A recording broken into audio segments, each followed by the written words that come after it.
Well, as we move forward in our study of the Decalogue, the 10 Commandments, or better, 10 what? 10 words, we finally move past the more controversial parts. And we're going to get into some areas that are a little more comfortable. So today you can relax a little bit. But let's take a look. We'll start right off looking at the 5th word or commandment, which we find in Exodus chapter 20, verse 12. So if you have a complete Jewish Bible, open it to page 82. Verse 12. Honor your father and mother, so that you may live long in the land which Adonai your God is giving to you. This 5th word or commandment enjoins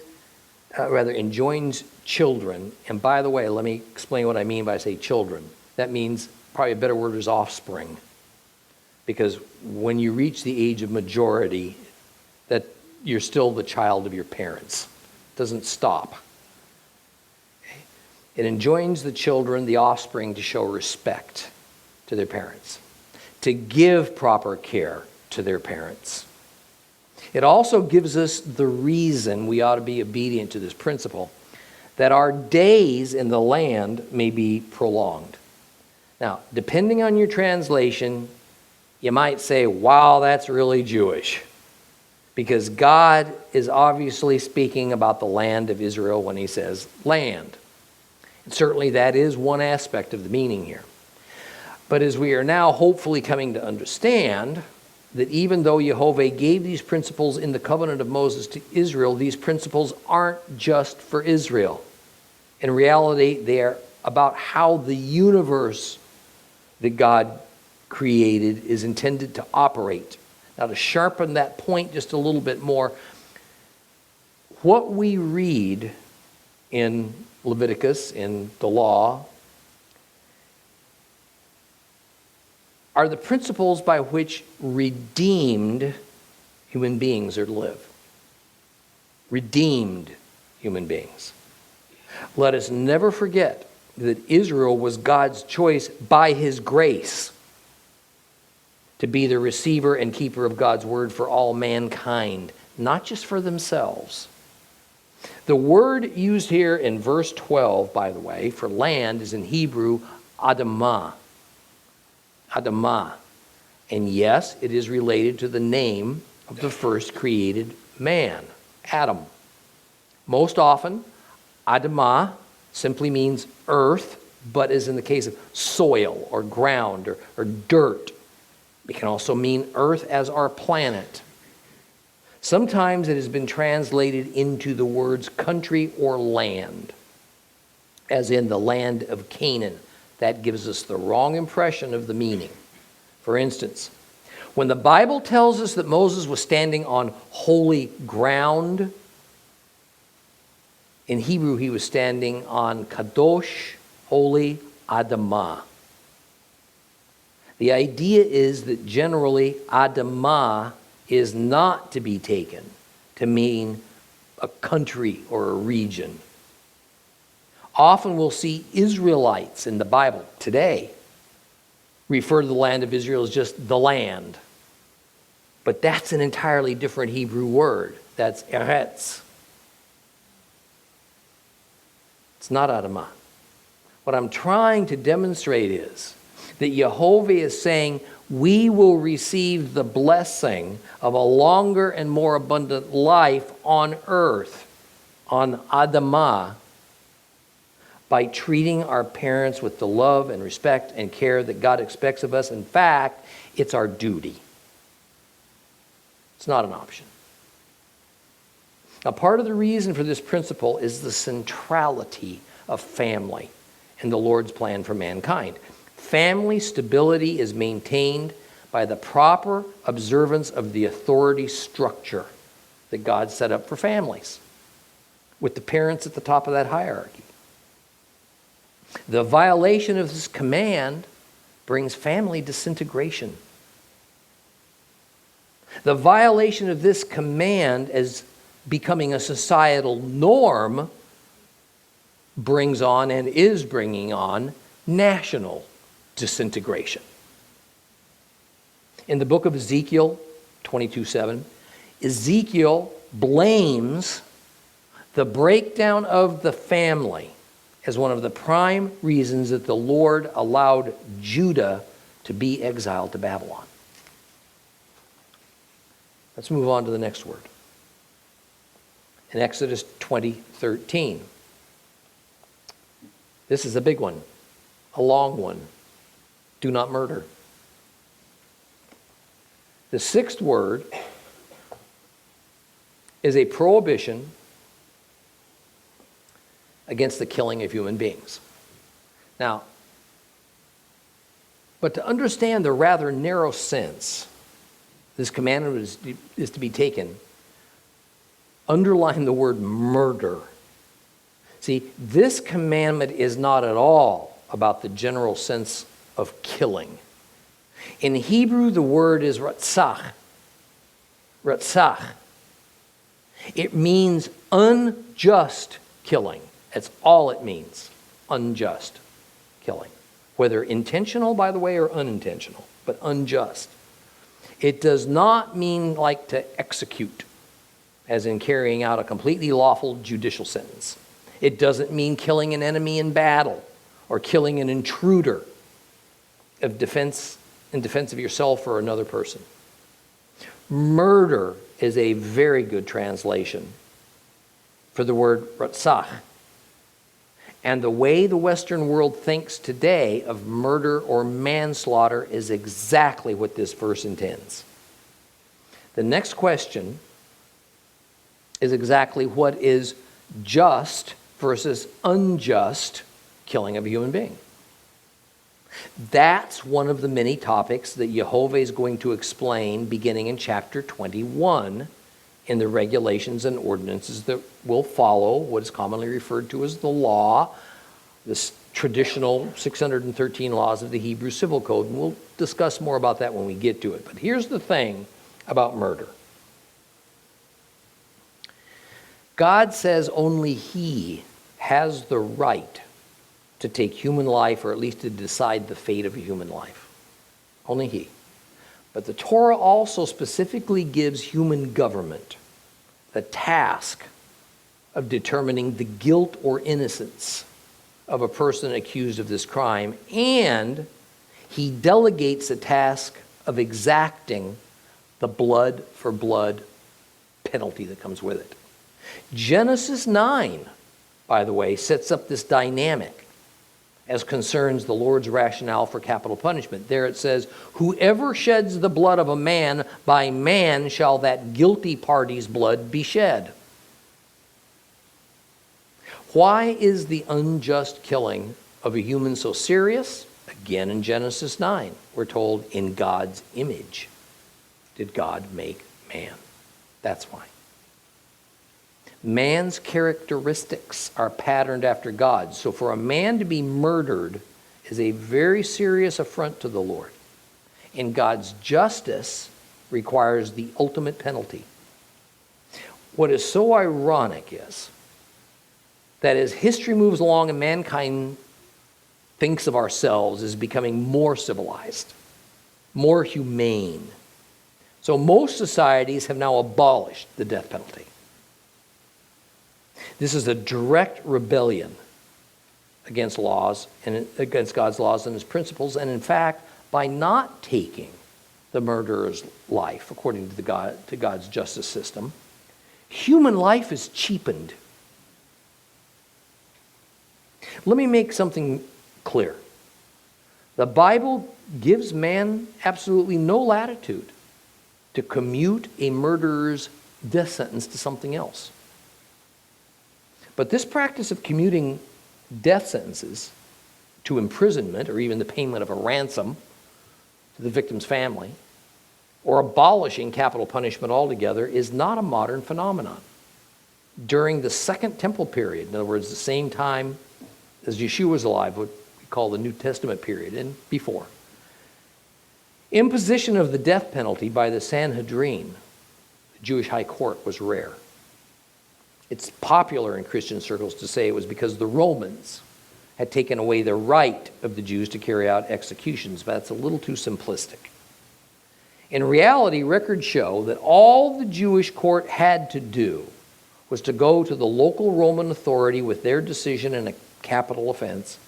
The Roman governor would review the case, and unless he had serious reservations, and as we see with Jesus' execution, sometimes it didn't matter if he did have serious reservations, the Romans would approve it and then carry out the execution for the Jewish religious authorities. In other words, the Jews were absolutely able to order the death sentence and at times carry it out for themselves. It's just that the Romans had to concur on the decision and usually be the agents to carry out the penalty.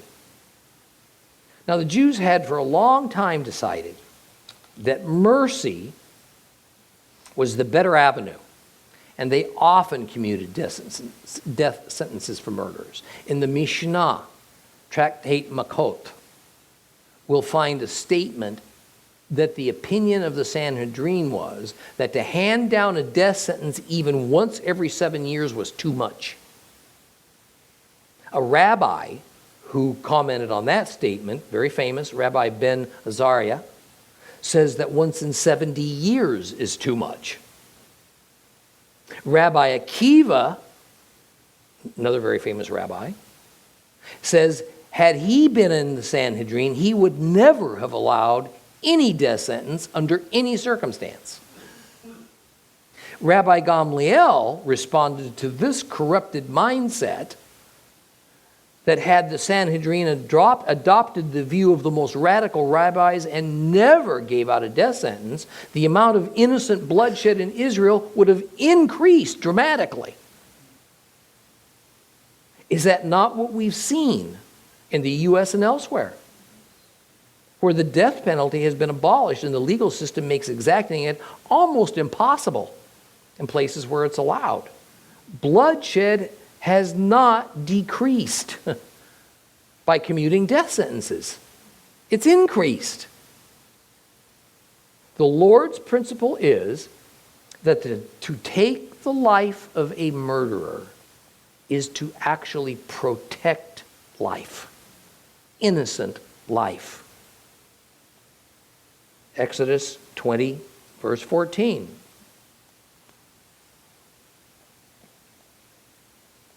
Do not commit adultery. Now, depending on your version, the seventh commandment, seventh word, is either verse 14 or it's part of verse 13. The seventh word is that a married person should not commit adultery. While we won't go into depth with this, although maybe we oughta, I do want to talk about this commandment for just a little bit because it sets up a God principle that most of us don't entirely grasp. The first thing to understand is that the entire concept of adultery, by definition, only occurs within the institution of marriage. Outside of marriage, adultery has no meaning. And marriage is not only an important element of God's plan for mankind, it also plays a role in God's relationship with mankind. The entire concept of marriage is that a union occurs. As concerns human-to-human relationships, scripturally, this marriage union is between a man and a woman. Now, while we too often think of marriage as a physical or even a sexual matter, or in our American society as a financial or a legal matter, in fact, the union that God is talking about in the seventh commandment is primarily a spiritual union. Spiritual. Now, certainly, in the present world, the physical aspects of marriage exist. And not the least of reasons for it is the propagation of the human race. But that will end in the not too distant future. The reason I say this is that from Jehovah's perspective, the sin of adultery is less about a husband or a wife having a physical sexual union outside of their marriage than it is about our spirits entering into an unauthorized union with another. God has authorized that a man and a woman before him may be joined in every level of union between themselves, but only between themselves. The only other union allowed within that marriage is with God. Through Christ, one could argue that a kind of a third union is permitted, that between the married couple and the body of Christ, the true church. But that union is not quite the same thing, which is why it's usually spoken of in terms of unity and not union. Now, you've probably noticed that in our union with Christ, it is often spoken of in the Bible using marriage terminology. And its use is both metaphorical and literal, real. That fact should help us to be a little bit more aware of how we're to consider the essence of marriage from Jehovah's point of view, and how we are to consider the nature of our relationship with Christ. Just as earthly marriage is a man and a woman coming into union with one another, salvation is becoming in union with Christ. I'm going to flesh that out just a little more. In the future, there is going to be a glorious marriage feast, often called the marriage supper of the Lamb, in which Christ's bride, the redeemed Jerusalem, meaning, I think, all believers, Jewish and Gentile, will enter into a marriage with him. This tells us that even though we are immediately in union with Christ upon our acceptance of his lordship, in other words, we're saved, we're not yet fully into a formal and completed union with him. So our union and unity with Christ is going to someday even become more complete at the end of this present age than it is today. At first, that statement may sound like a little bit of double talk. How can it be that we're kind of married but kind of not to Yeshua right now, with the marriage becoming fully complete later on? Now, while that concept might bother us a little bit, it would have made perfect sense to the Hebrews of Christ's day. Because just as today, where there is first an engagement to be married, a betrothal before the actual wedding occurs, so it was then. Back then, however, betrothal carried with it a far more serious and tangible promise when the engagement occurred than it does now. As the right situation arises, we're going to study more in depth on all the ceremonial aspects of Hebrew marriage, which are not just interesting, but actually quite instructive. For now, just understand that at the moment of betrothal, a Hebrew man and woman were treated as though they were married. That is, the union, to a degree, began upon engagement. A ketubah, a legal marriage contract, was drawn up, it was agreed to, and it was immediately effective upon betrothal. And an engaged couple could not become unengaged without a formal legal divorce decree. You can't just call it off. Unfaithfulness during the betrothal period was considered adultery. Upon betrothal, even the property of the woman was considered to now belong to her fiancé unless he renounced the rights to it. That's when it happened, at betrothal. All that remained after betrothal for the marriage to be 100% completed was the consummation of marriage, physical union which occurred after the ceremonial wedding feast. Now, we who are Christ's are currently in a state of betrothal to him. We are in the marriage process. Right now, Christ is with us in spirit. So we are in union with him in spirit. But upon the marriage feast of the Lamb, he's going to be with us in person. And so we'll be in union with him in person in an even greater way than we are right now. So even during our current earthly time of betrothal to Christ, for us to come into union with something that's forbidden, for us to come into a state of unfaithfulness to Christ, puts us in a state of adultery in relationship to Christ in God's eyes. You following that?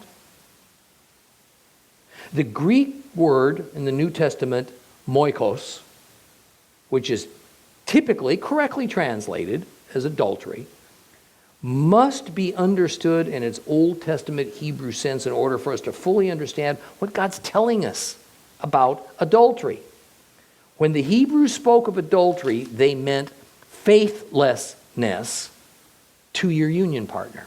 See, it didn't even have to be an overt act of having sex with another to be considered adultery, although most often that's what happened. What constituted adultery and the proper proofs and punishments for it changed considerably over time. During the time of the patriarchs, adultery required the wife to have had sex with another man, but no proof of this other than the husband's suspicion was needed, and he himself could put her to death. The laws of Moses brought the requirement for a conviction of adultery to a minimum of 2 witnesses. By the time of Christ, a lot of proof was needed. A court of law would rule on the matter, and death was still one of a range of possibilities. But more often it was just a public humiliation of some kind that was the penalty. Not long after Christ, the death penalty was removed completely for the sin of adultery because adultery had become so rampant it had become impossible to police. And the number of women that could have been executed was so huge as to make carrying out the death sentence for it unthinkable. Now, during all biblical times, Genesis all the way through, ladies, adultery was considered a purely female crime and sin. Doesn't sound very fair, does it? Men weren't subject to it. Of course, Christ made it clear that that most certainly was not God's viewpoint on the issue. And in Leviticus, in the law itself, we see that men and women were subject to the same consequences for this. So this was tradition that had made it purely a female crime. Faithlessness of a woman to her husband in the form of fraternizing with another man or taking another man's side in a disagreement against her husband was at times considered adultery. So adultery as concerns God carries with it this broad sense of faithlessness to Jehovah on a spiritual level. And it even includes the idea of drawing another person along with you into this faithlessness, because it takes 2 to tango, doesn't it?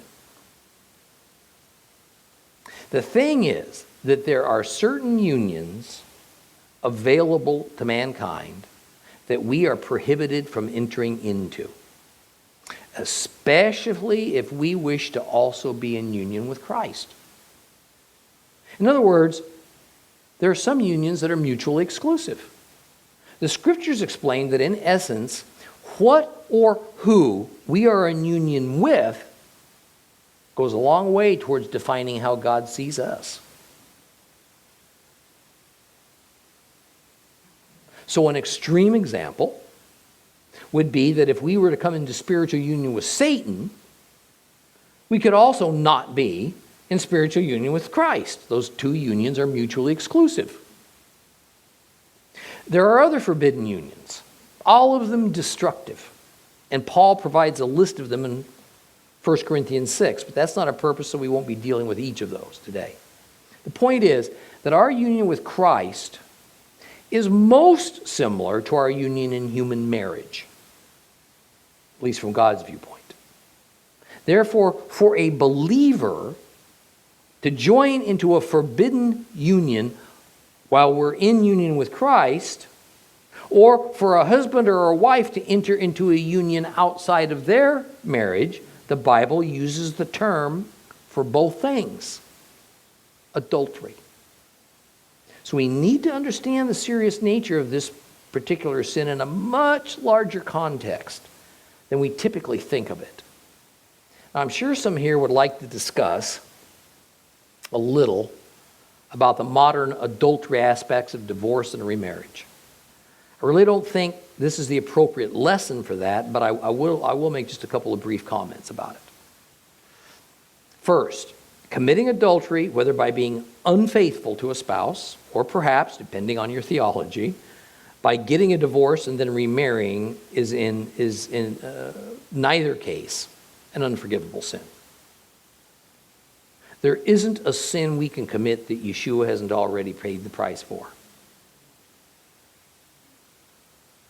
And please grasp that in the common meaning of the state of adultery in the Bible, it had to do with a married woman living with a man other than her husband, which was looked down upon by society.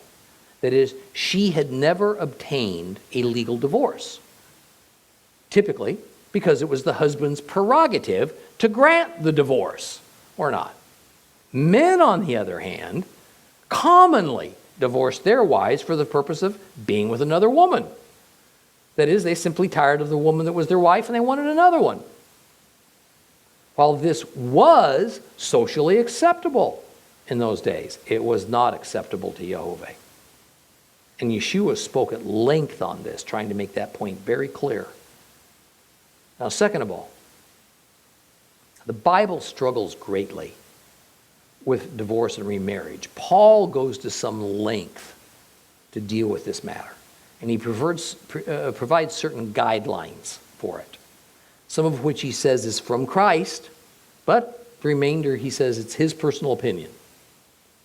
Yet he and Yeshua makes it clear that the reason for even addressing the issue of divorce and remarriage is that Jehovah is well aware of the hardness of mankind's heart. And that while he is in no way excusing or endorsing divorce, God has made provisions so that we do not sin even further should our marriage go into the ditch. This is the context in which Paul made his statement about how it is better in some ways that if you can, to just not be married.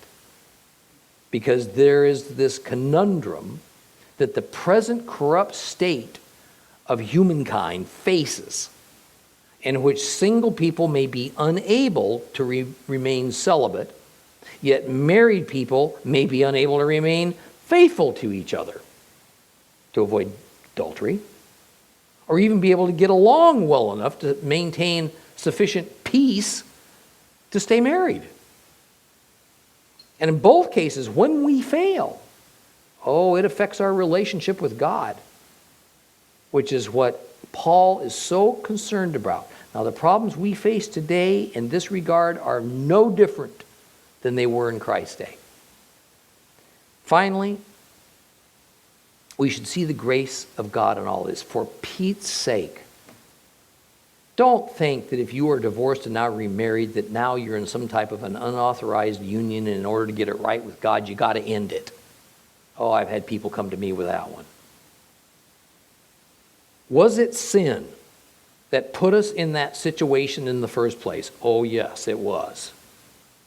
It was. And that is what both Christ and Paul were getting at, because many divorcees, men in particular, felt no remorse over their divorce. Their thought was that under the laws of Moses and some later traditions, there were legal procedures established for couples to divorce. So if they scrupulously followed those legal procedures, then everything was fine and well with God. Wrong. If you are divorced and remarried, have you sought God's forgiveness for it? All that it led to it. Have you changed the wrong attitudes and behaviors that led to it all? If you have, then here's my advice to you. Accept his forgiveness. Accept it. And acknowledge Christ's complete payment on your behalf for that transgression, and move forward with gratitude for the wonderful mercy he has shown you by giving you a new union within which you can operate the way men and women were designed and meant to operate, even though his intent was that we should never need another other than the original union. Now that is God's love. That is also, folks, why we need a Savior. The bottom line is that while on the surface, the way we typically think of adultery is as an issue of the flesh, which it most certainly is, in reality, it's also a very important spiritual issue. Here's that duality again. The physical and the spiritual existing simultaneously, and adultery revolves all around forbidden unions. So we must be clear that this seventh commandment deals not only with our human marriage relationships, but also our relationship with Jehovah, more specifically with Yeshua, to whom every believer is betrothed. Let's move on to the next commandment in Exodus 20:15. Do not steal.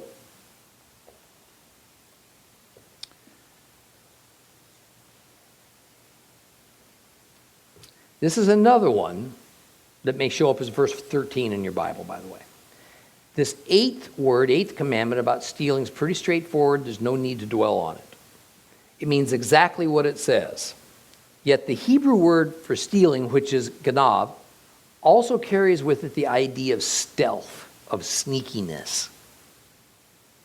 So the idea here is that getting something that does not rightfully belong to you by means of being sneaky or deceptive is just as much stealing as it is walking into a 7-Eleven and sticking a Twinkie in your pocket. Obviously, putting that food in your pocket's a crime. But in God's economy, obtaining something by means of deception, even if it's illegal and therefore not a prosecutable crime, that's also stealing. All right, the next is Exodus 20:16, the ninth commandment. Do not give false evidence against your neighbor.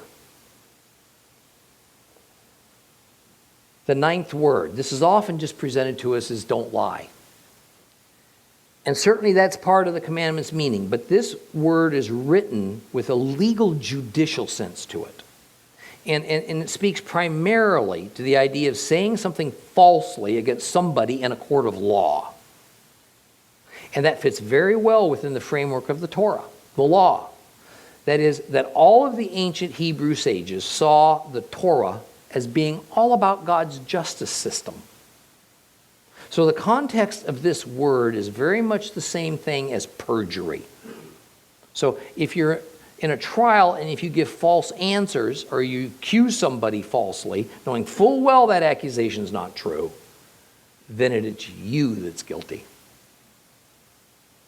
Just as we are to be very careful when we occasion to use God's name we must also be very careful what it is we say about other people, particularly if it's negative in its nature.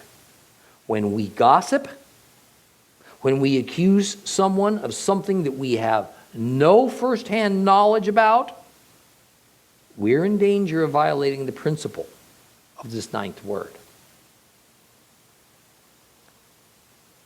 The 10th commandment, 10th word. Do not covet your neighbor's house. Do not covet your neighbor's wife, his male or female slave, his ox, his donkey, or anything that belongs to your neighbor. The 10th word is, you shall not covet your neighbor's house, or his wife, his servant, his animals, anything else that belongs to him. In plain language, to covet means to want something really bad. Oh man, I want that thing. You do just about anything to get it. Or that someone has it, and it makes you so envious you can hardly stand it. Matter of fact, maybe it can even make you bitter. Or even more commonly, that someone has something that you don't have. And you know what? That's just unfair. You deserve it as much as they do. The list of items in this word that one might be tempted to covet, while completely literal, is also very much in the context of ancient Hebrew life and culture. In tribal cultures like Israel's, the typical pagan way someone gained, which by the way God was trying to move Israel away from, was by taking it from somebody else. It was a zero-sum game. The reference to slaves or man or maidservant is mostly about prosperity and wealth. Taking something was usually from outside your own tribe that you took it. Not necessarily, but usually. Servants were generally purchased, or they had willingly indentured themselves. Sometimes it's called bondservant. For a period of time, in order that they could pay off a family debt, maybe learn a trade, or, as was very common in bad times, they were so poor, it was one of the few ways they could survive. But the kidnapping of somebody's wife or children and slaves was also a common pagan method of increasing your own personal power by increasing the size of your family or your tribe. And by the way, this practice is not a dead one by any means. You're going to find it still occurring today within the tribal cultures of Africa and Asia. The mention of the animals is again about wealth. Since the Israelites were primarily herdsmen, the animals represented whatever wealth they owned. The more animals, the wealthier you were. In all fairness to these 3 million wandering Hebrews, what else did they have to occupy their thoughts? Day and night, than wanting what somebody else had. They didn't pack up and wander every day. After Mount Sinai, they only moved a few more times. During their 40 years in the wilderness, they stayed several months in one spot until pasture water gave out, or by God's direction they moved. Once settled, there would have been an awful lot of idle hours to sit around and think.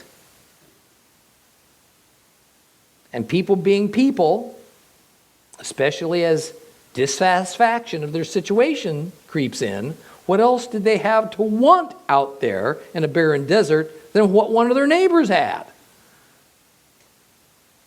We are well aware of, at least we ought to be, that in a welfare society where there's a lot of idleness, coveting what others have becomes the national pastime. Well, that completes our look at the 10 words, 10 commandments, which are the 10 foundational principles upon which God will base all other commandments, instructions that he's going to give to mankind. So this is merely the preparation for what's about to come. Let's read some more now. In the book of Exodus, we're going to read from verse 15 through 23.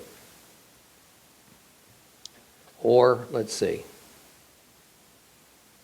some Bibles it's 18 through 26. All the people experienced the thunder, the lightning, the sound of the shofar, the mountain smoking, and when the people saw it, they trembled. Standing at a distance, they said to Moshe, "You speak with us, we'll listen. But don't let God speak with us or we'll die." And Moses answered the people, "Don't be afraid, because God has come only to test you and make you fear him so that you won't commit sins." So the people stood at a distance, but Moses approached the thick darkness where God was. Adonai said to Moshe, "Here's what you're to say to the people of Israel. You yourselves have seen that I spoke with you from heaven. You are not to make with me gods of silver, nor are you to make gods of gold for yourselves. For me you need make only an altar of earth. On it you will sacrifice your burnt offerings, peace offerings, sheep, goats, and cattle. And every place where I cause my name to be mentioned, I will come to you and bless you. If you do make me an altar of stone, you are not to build it out of cut stones, for if you use a tool on it, you profane it. Likewise, you are not to use steps to go up to my altar, so that you won't be indecently uncovered." I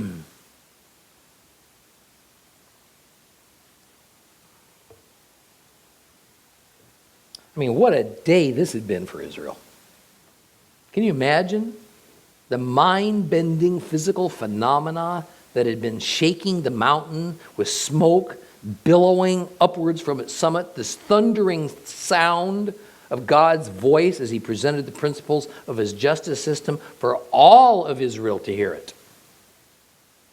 The shofar notes echoing off the valley floor. Amazing. All this would have served to put a reverent fear of God into the people, I think. Could it have been that just as Peter felt he could not possibly stand in the presence of God when he finally understood who Yeshua was, so it was for the Hebrews. Their legs were barely able to hold them upright long enough for them to back away from the holy mountain. So the people asked Moses to speak to God for them and for God to speak to Moses. And then Moses could relay to them what God said. Unfortunately, this was not entirely a spiritual fear that caused them to ask Moses to intervene. Moses instantly recognized this, and he told the people in verse 17, "Don't be afraid." Because there are three reasons that Jehovah told them to come and to see this awesome display of power and glory. First of all, it was to test or to try them. In other words, to put Israel on trial. Here the Hebrew word for trial is nasa, and it imparts the idea of the Hebrews as being the objects of God's justice system.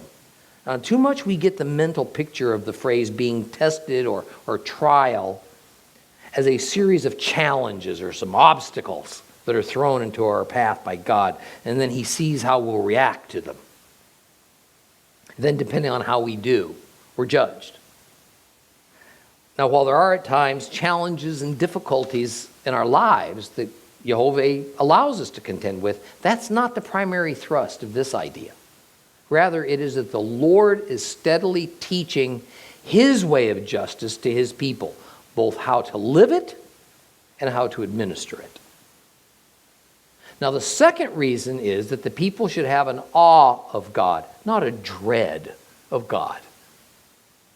The idea is to have reverence for his holiness. Those that love God never have to have a horror of God. But those who do not love God most certainly ought to be afraid. And third is that the Hebrews are learning not to sin. God, through the 10 words he just gave them, now this coming series of 600 laws, is teaching the people just what his holy nature is all about, what his standard of justice and righteousness is. Not just so they can develop a philosophy about life like their pagan neighbors, or to make religious doctrines, or to have intellectual discussions about it. Rather, that the people he sets apart for himself do not offend, do not transgress against the most holy one who does the setting apart, according to his grace. Next, God tells Moses to remind the people, and frankly, I think this was more of the benefit for the benefit of future generations and not for those who were there at the time, to remind the people that it was God himself who spoke these words. It wasn't just to Moses. Everybody heard it. It was announced most publicly so that there could be no doubt. This is God's way. This isn't Moses' way. And Jehovah seems to once again be addressing the matter of other gods, making images. Is he just repeating himself? Is he just repeating the second commandment? I don't think so. The second word certainly said no other gods. But then it went on to talk about making symbols and images and representations of him. And this fits very well with the earliest Hebrew thoughts on the matter. And it was confirmed in the building of the wilderness tabernacle. No images of his person did he instruct to be built. Certainly none were made.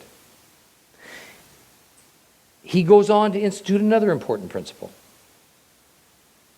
Jehovah will determine where altars to him are to be built and how they're to be constructed. There is only one purpose for an altar: sacrifice. There is no other purpose. An altar is not a monument. It's not a remembrance of a person or an event. It's not a podium where somebody speaks from or somebody performs from. Whether of the heathen or of the godly, an altar is a place where worship of a deity takes place and sacrifice to that deity occurs. Wherever it is that God decides an altar shall be placed, there, presumably in conjunction with the proper sacrifice, there God will bless his people. But only there. Not just any place that people can choose. He doesn't want an altar site built in a grand fashion, because we all understand, deep down, what really happens when we attempt to build fabulous edifices to the Lord. We wind up building fabulous edifices to ourselves, to our own efforts, to our own gifts and talents, our own prosperity. We build surroundings that please us. Jehovah says, you know what? Just build up a mound of dirt to sacrifice upon. That's all I want. He also gives the Israelites permission to go ahead and build an altar of stone if they really want to. But it's got to be just stacked up stones, just as they are, just as they pick them up from off the ground. Because to take a tool, an iron tool, to that rock, to attempt to make it better than it occurs naturally, in God's eyes, it profanes the altar. Well, if ever there was an instruction from God that's been ignored by Hebrews and Christians alike, it's got to be this one. Don't we build the most wonderful, fabulous cathedrals and churches and synagogues for Jehovah? Then we decorate them with the finest materials. We do our best to keep them immaculate. And let's not confuse the wilderness tabernacle that would be built with expensive materials, and later the temple, which is just kind of a permanent version of tabernacle, with what God's talking about here. The tabernacle was built as a teaching tool. It was the place where God would dwell with man. Everything about the tabernacle would have great significance, great prophetic significance. It was even in some ways modeled after God's heavenly abode. In our day, God no longer wants stones of temple and wood and gold and silver, because we are his temple. Just as all he wanted here in Exodus was the dust of the ground as the place of sacrifice, so he wants the simple dust of the ground from which we were created as a place where his Spirit lives with us. The places where we gather to have fellowship and communal worship are not modern-day equivalents of the tabernacle or the temple. They are not. God didn't even want a permanent temple to be built. He only did it because David was so insistent that he built one. I think I can say unequivocally that God would rather we serve him with our obedience than with magnificent structures. That we would use all that money and time that it takes to build and maintain beautiful buildings, instead to feed the hungry, to heal the sick, to bless his people Israel, and to take the gospel to the world. And we'll continue with this next time.